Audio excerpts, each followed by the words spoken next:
Hey guys, what's up? Welcome back to my channel, Real Talk Recovery, where we talk about recovery from addiction and I share my life with you.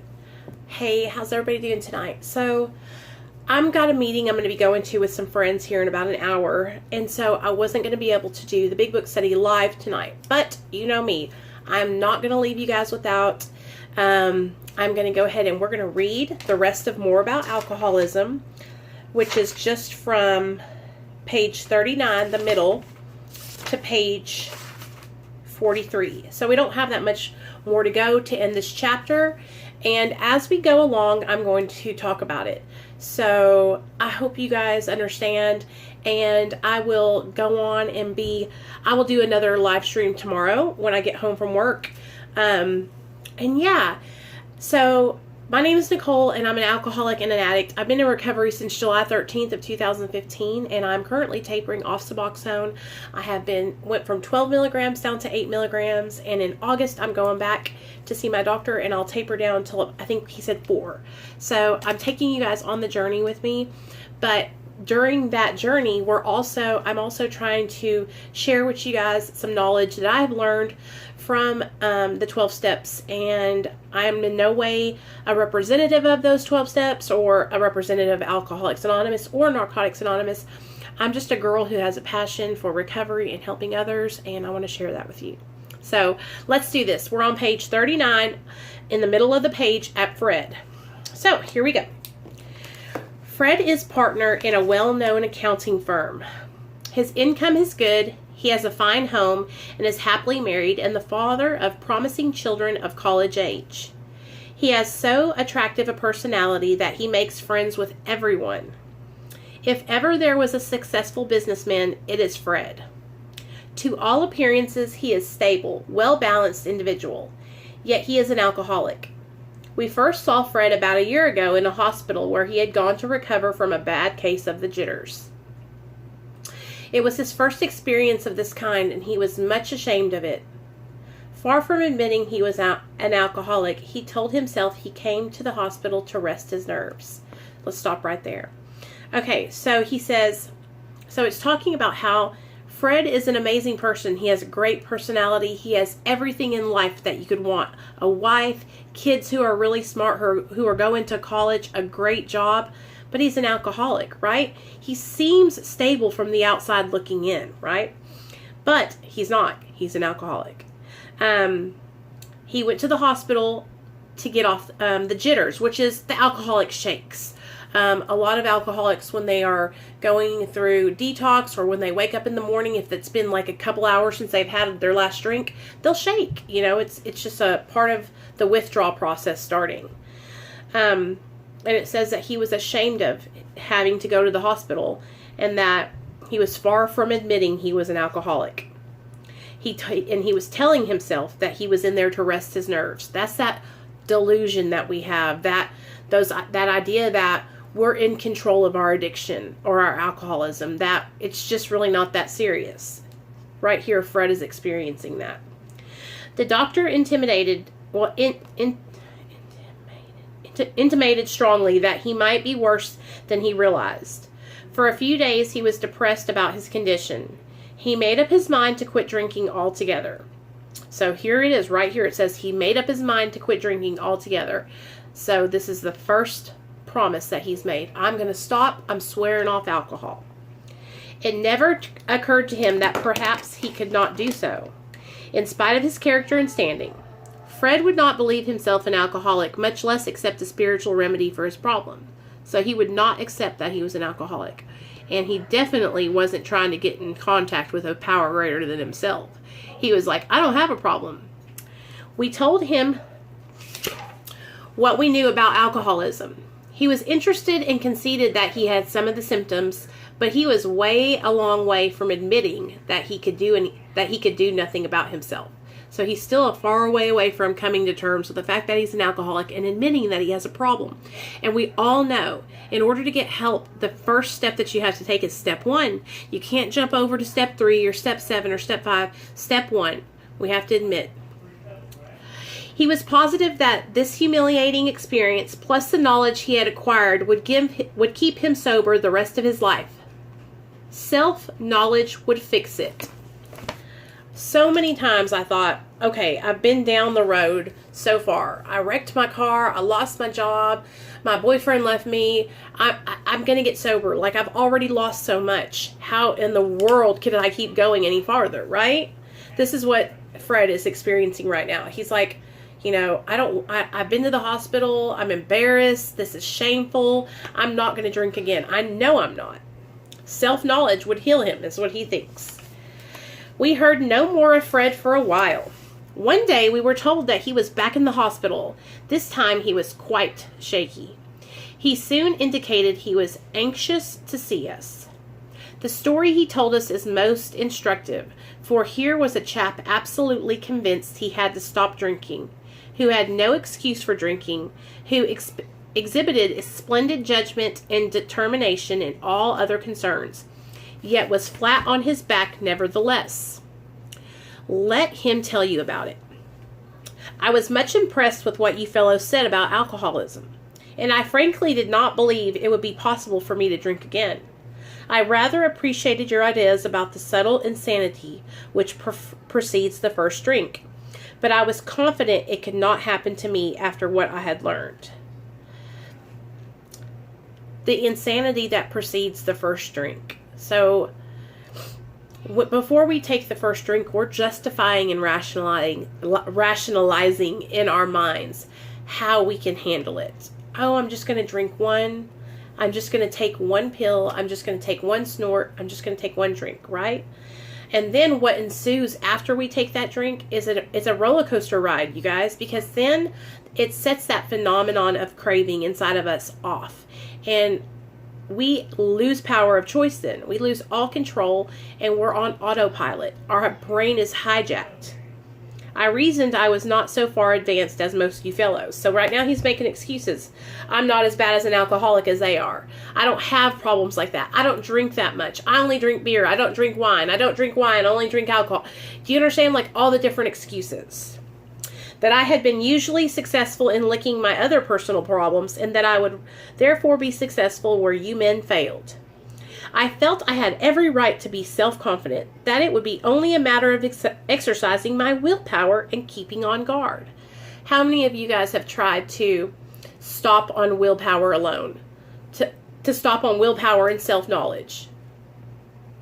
I cannot tell you how many times I have white-knuckled it, gripped my teeth, and tried so hard to stop drinking and using without a program of recovery, without asking for help, without therapy, without 12 steps. And every time, you guys, I failed. Because like I was talking to you guys about the other night, the opposite of addiction and alcoholism is connection, is support from other addicts and alcoholics. And if you learn one thing here on my channel, support from other recovering alcoholics and addicts is going to be detrimental to your recovery, because we like to fool ourselves. We like to lie to ourselves, okay? When you have someone else helping you stay accountable and you're honest with somebody else, they can call you on your bullshit. In this frame of mind, I went about my business, and for a time, all was well. I had no trouble refusing drinks and began to wonder if I had not been making too hard work of a simple matter. So he's already minimizing his alcoholism. Oh, maybe I was overreacting. I'm saying no to drinking. Look, I'm at the restaurant. I don't want a beer. I'm fine. I don't need a margarita. He's already getting overly confident and overly cocky. He thinks that because he's able to say no these couple times, that he's got the problem licked. One day I went to Washington to present some accounting evidence to a government bureau. I had been out of town before during this particular dry spell, so there was nothing new about it. Physically, I felt fine. Neither did I have any pressing problems or worries, so everything is good. He feels healthy, he's not stressed, life is grand. My business came off well. I was pleased and knew my partners would be too, so he just had a successful business venture. It was the end of a perfect day, not a cloud on the horizon. I went to my hotel and leisurely dressed for dinner. As I crossed the threshold of the dining room, the thought, here we go. Now, the thought, I always tell you guys about the disease process. Trigger, thought, obsession, use, vicious cycle. The thought came to my mind that it would be nice to have a couple of cocktails with dinner. That was all. Nothing more. I ordered a cocktail in my meal. Then I ordered another cocktail. After dinner, I decided to take a walk. When I returned to the hotel, it struck me a highball would be fine before going to bed. So I stepped into the bar and had one. So he's already in the vicious cycle. He's already lost control because he took that one first drink. And now how many drinks has he had? 1, 2, 3, 4, 5 and a highball? Okay. Would be fine. So I stepped in. I remember having several more that night. So 7, 8, and plenty the next morning. Oh, he's on a binge. I have a shadowy recollection of being in an airplane bound for New York and of finding a friendly taxi cab driver at the landing field instead of my wife. The driver escorted me about several days. I know little of where I went or what I said and did. He's just in a blackout drunk. Then came the hospital with unbearable mental and physical suffering.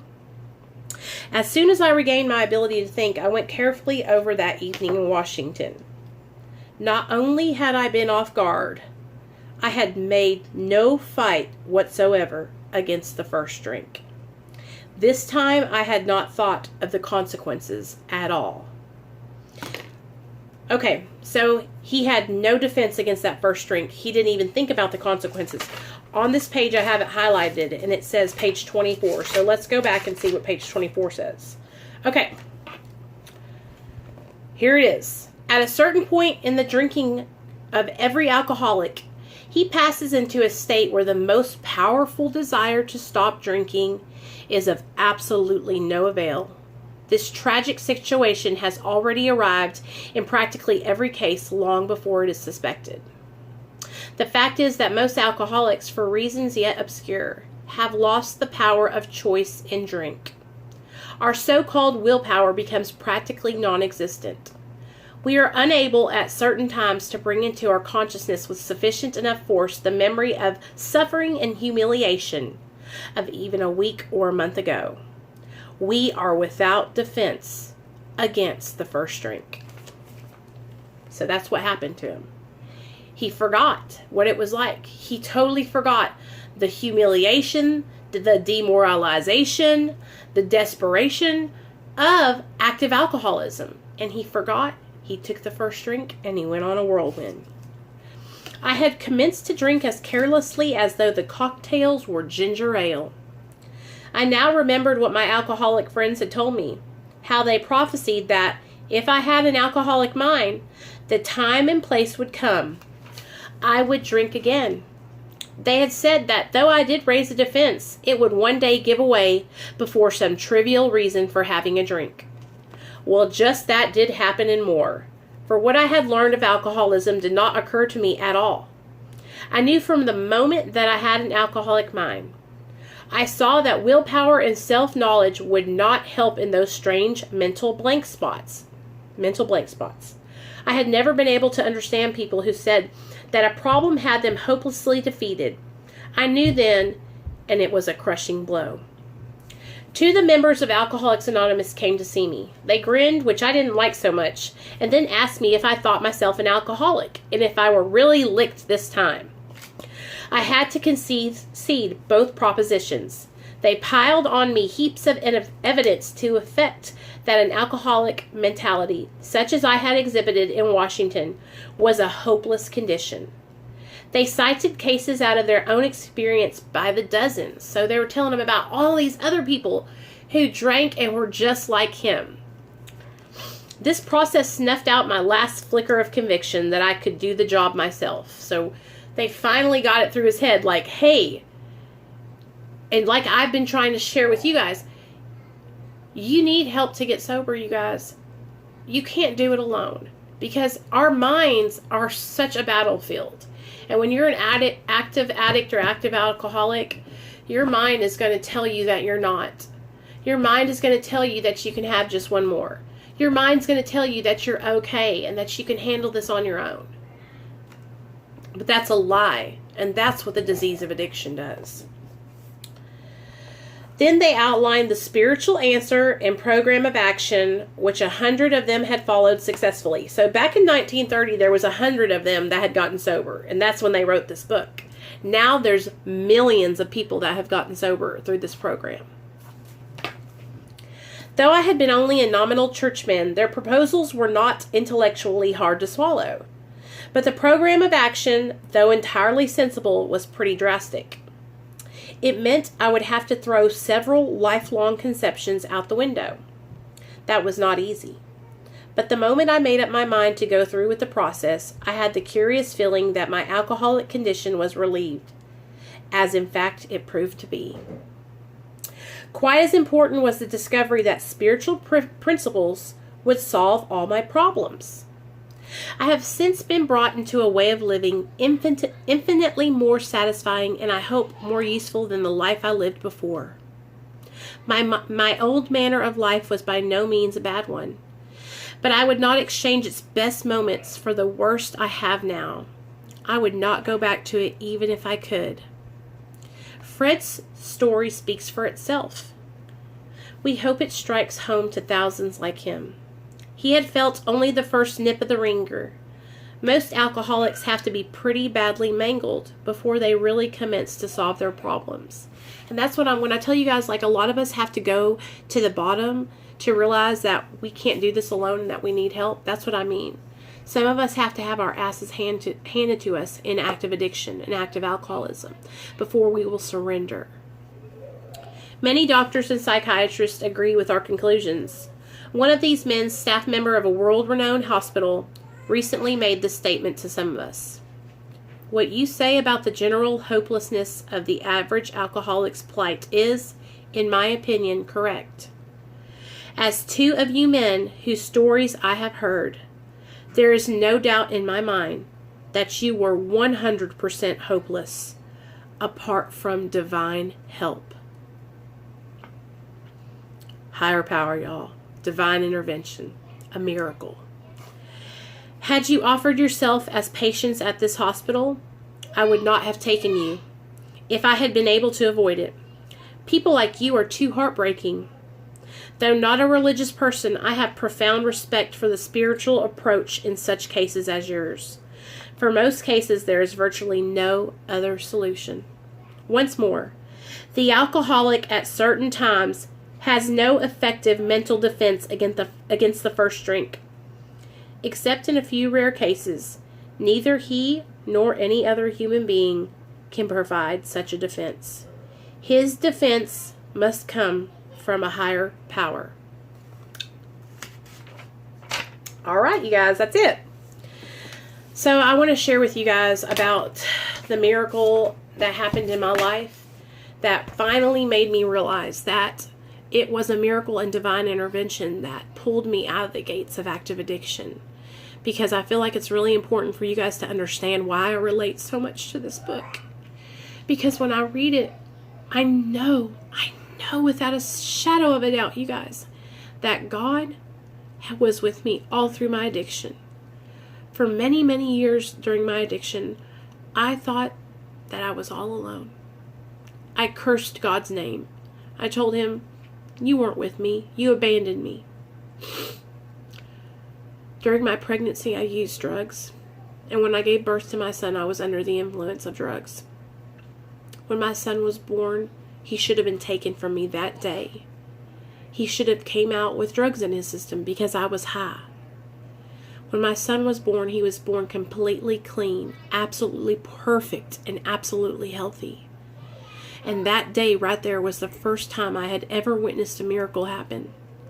But even that miracle wasn't strong enough to pull me out of the gates of my active addiction. More had to happen.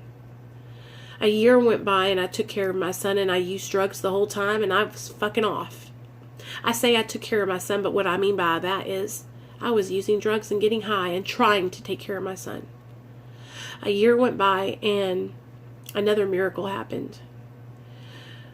One of my best friends reported me to DHS, and DHS came and knocked on my door and took my son from me. At that time, right then in that moment, I hated her guts. I hated DHS. I hated everybody because it was everyone else's fault that I got my son taken from me but my own. But there was one thing I knew for sure, that I wasn't going to allow people to just come and take my son. So that was the first time I actually fought back. And it wasn't because I was fighting for my life. It was because I was fighting for my son's. I didn't care about me enough to fight, but I cared about my son enough. I went to treatment the day my son was removed from my care. And I haven't looked back since. This is a program of action, and that's what I've learned, that in order for me to stay sober, I have to do what is said to do. I have to take action. I have to take directions and listen to suggestions. When I come on here and I'm sharing these things with you guys, it's not because I'm just reading it. It's because I've experienced it, because I've lived it, and I have walked it. My life has been truly changed because of the program of Alcoholics Anonymous. And if it wasn't for people in recovery, my sponsor, my friends, my sponsees, then I wouldn't be here today. Divine intervention is what happened. Divine intervention. God worked in my life because He knew that I had to have a wake-up call. And the only way to do that was to take my son from me. So, miracles do happen. And God is always with you. If you're struggling and you're in active addiction, He's with you right now. Okay? Please believe that. And you are worthy and you deserve recovery. I hope you guys understand that I love each and every one of you. And my main goal here on my channel is to help other people find recovery. Some days I struggle, you guys. I'm only human. When people talk badly about me, it hurts my feelings because I'm a good person and I care about people. When people spit lies and untruths about me, it bothers me. I cannot help it. I work really hard for it not to, but I would be lying if I said it didn't. Until you put yourself in my shoes and you have 1,300 people who are on your channel, who are supporting you, that's the reason why I get up and do this every day. Because there's more of you who support me than there are of you who are hating on me. But I would be lying if I said it didn't bother me. I'm working my hardest on becoming better and not letting it affect me. But, you know, I'm just human and I'm a work in progress and I'm doing the best I can. So, anyways, I hope you guys enjoyed that. The next chapter is, I think it's We Agnostics. Let me see.